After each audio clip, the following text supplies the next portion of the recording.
ମାଙ୍କଡ଼ କାହିଁକି ଖତେଇ ହୋଇଥାଏ? ଅନେକ ଦିନ ତଳର କଥା। ସେତେବେଳେ ମଣିଷ ଆଜି ପରି ଘର ତିଆରି କରି ରହୁନଥିଲା। ମଣିଷ ପଶୁପକ୍ଷୀଙ୍କ ପରି ବଣ ଜଙ୍ଗଲରେ ବୁଲୁଥିଲା, ଗୁମ୍ଫାରେ ଶୋଉଥିଲା ଓ ଝରଣାରୁ ପାଣି ପିଉଥିଲା, ଫଳମୂଳ ଖାଦ୍ୟ ଭାବରେ ଗ୍ରହଣ କରୁଥିଲା। ଦିନେ ହଠାତ୍ ମଣିଷ ଓ ମାଙ୍କଡ଼ମାନଙ୍କ ମଧ୍ୟରେ ଗୋଟିଏ ଯୁକ୍ତିତର୍କକୁ ନେଇ ବିବାଦ ବଢ଼ିଲା। ମଣିଷ କହିଲା, ମୋ ଦାନ୍ତ ସୁନ୍ଦର ଓ ମଜବୁତ। ମାଙ୍କଡ଼ ବି କହିଲା, ମୋ ଦାନ୍ତ ସୁନ୍ଦର ଓ ମଜବୁତ।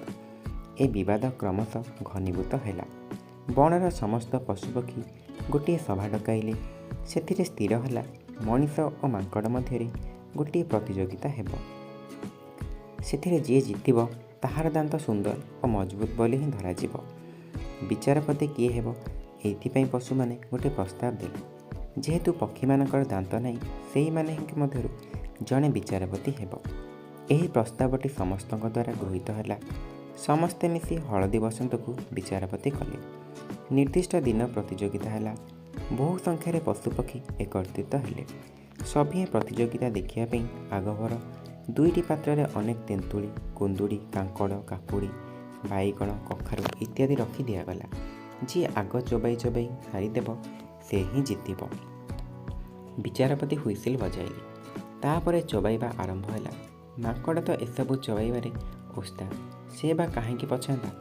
ସବୁ ଜିନିଷ ଚୋବାଇ ଚୋବାଇ ଶେଷ କରିଦେଲା। ମଣିଷକୁ ଏ କଞ୍ଚା ଜିନିଷ ଚୋବାଇବାକୁ ଅନେକ ସମୟ ଲାଗିଲା। ମାଙ୍କଡ଼ ଜିତିଗଲା ବୋଲି ବିଚାରପତି ଘୋଷଣା କଲେ। ଏଥିରେ ମାଙ୍କଡ଼ମାନେ ଖୁସିରେ ନାଚିଗଲେ। ହେଲେ ମଣିଷ ତ ବୁଦ୍ଧିମାନ, ତାକୁ ସବୁ ବାଟ ଜଣା। ସେ କ'ଣ କଲା ନା, ଅନେକ ତଟକା ଫଳ ଯଥା ସେଓ, ଅଙ୍ଗୁର, ଡାଳିମ୍ବ, ଲିଚୁ, ଜାମୁ ଆଦି ଫଳ ଗୋଟିଏ ଝୁଡ଼ିରେ ଭର୍ତ୍ତି କରି ହଳଦୀ ବସନ୍ତ ପାଖେ ଥୋଇଦେଲା। ଏସବୁକୁ ଦେଖି ହଳଦୀ ବସନ୍ତ ଥଣ୍ଟରୁ ଲାଳ ବୋହି ପଡ଼ିଲା। ମୁଁ ଯେଉଁ ପ୍ରଥମ ରାୟ ଦେଇଥିଲି ତାହାକୁ ଫେରାଇ ନେଉଛି।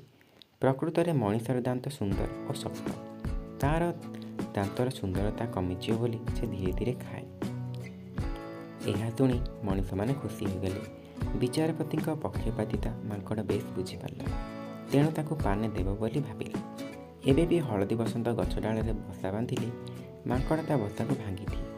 ମାଙ୍କଡ଼ ମଣିଷକୁ ଦେଖିଲେ ଦାନ୍ତ ନିକୁଟି ଖତାଇ ହୁଏ ଏବଂ ମଣିଷ ମାଙ୍କଡ଼ ଅନୁରୂପ ବ୍ୟବହାର କରେ।